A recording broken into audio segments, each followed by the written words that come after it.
What is up, everyone? I just got home from BlizzCon. We're going to dive right back into some Smite. Today we're going to be talking about how to both play and build Aphrodite. We're going to be talking about things like what this character does, what she excels at, how to build her, and then some just general tips and tricks to help you along. Let's dive right in.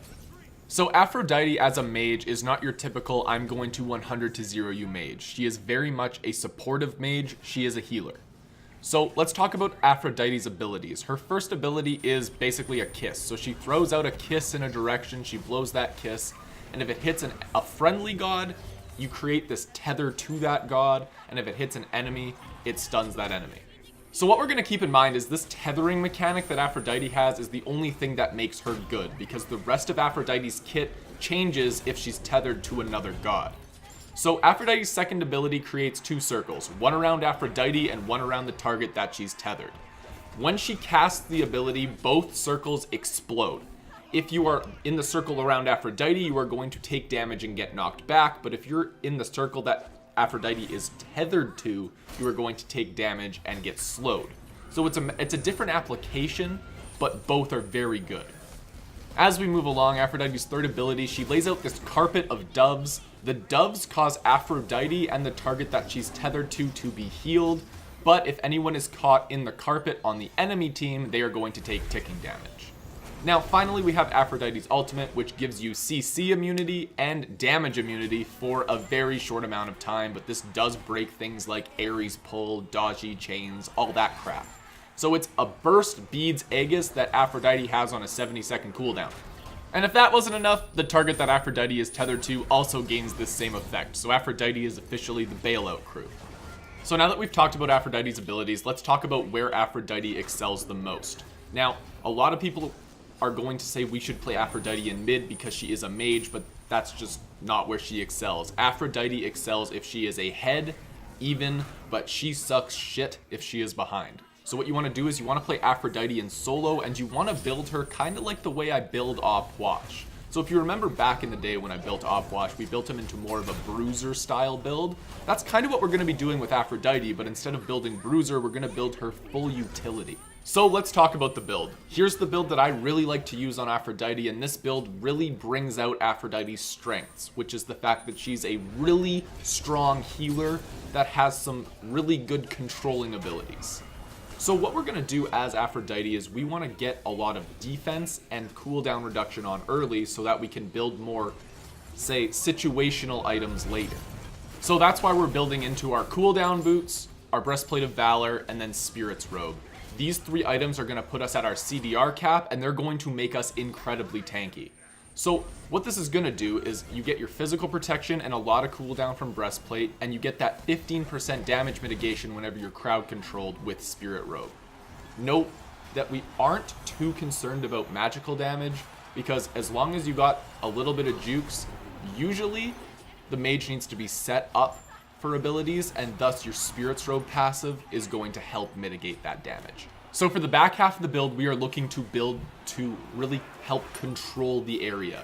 Remember how I said Aphrodite is going to be a solo laner, so we want to really help control and be that tanky-ish frontline, backline protector kind of deal. So to do that, we are going to build into Rod of Asclepius, which is simply just a flat increase to Aphrodite's heal. And this is going to be especially helpful throughout the mid to late game because the enemy team is going to be building anti-heal on you. After that, I recommend building into Gem of Isolation because you are going to be getting a slow on all of your abilities. So this is going to create a really long and powerful slow if you hit Aphrodite's third ability, as well as it creates a pushback slow on Aphrodite's second ability, which is going to help keep you safe. So for the last item in this build, you do have a bit of variability depending on how the rest of your team is doing.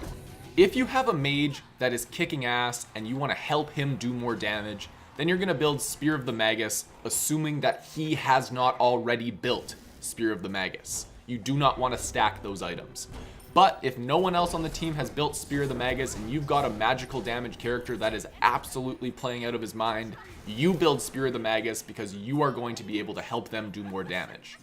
In all other situations, I recommend building Soul Reaver because then Aphrodite has that little bit of burst in her kit, and then she can help confirm with her second ability on her tethered target.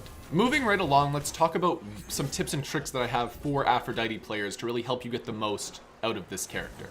My first piece of advice is that you should always tether to the assassin because they're going to be the ones going after the prime targets and you are going to be able to help them with the utility that your kit provides. Remember that your second ability is going to create a slow around your target that you're tethered to. So if you're tethered to that assassin and they dive the mage, you can slow that mage and make it so that your assassin can do whatever they want to that mage. My second and final piece of advice for people that are picking up Aphrodite is to remember the mindset when you're playing this character. You are not in the game to go out and 100-0 people. You are in the game to support, heal, and peel your team. Now, the final thing we're going to talk about is conquest specific, and that is leveling order of abilities. You can do this in other game modes too, but typically in other game modes, since there's more fighting early, picking up Kiss early is also recommended, but let's dive into solo lane specific Aphrodite. So for solo lane specifically, you are going to start with Mage's Blessing, and you're going to have your Chalice of Healing because you get blue buff because you're solo lane. Specific to leveling abilities, because I already told you the build that I like to play, you are going to take your birds at level 1, your knockback at level 2, another tick of birds at level 3, followed by a hold on the abilities at level 4. Finally, you're going to put a third tick into birds and a tick into your ultimate at level 5, and then finally you're going to take your kiss at level 6, to which you will then max out your birds, max out your pushback, max out your ult where you can, and then finally max out your kiss. Now that's all the time that I have for this video. Subscribe if you're new, thank you for watching, and have yourselves a casual day. Hey guys, thank you all so much for watching. If you want to see more stuff from me in the future, hit my face in the bottom left to make sure you subscribe and keep up to date with me. If you want to watch more stuff from me right now, I have quite a bit to choose from, but I'm going to put 2 videos on the screen right now for you to choose from. Anyway guys, this is Keltick, signing off. Have yourselves a casual day.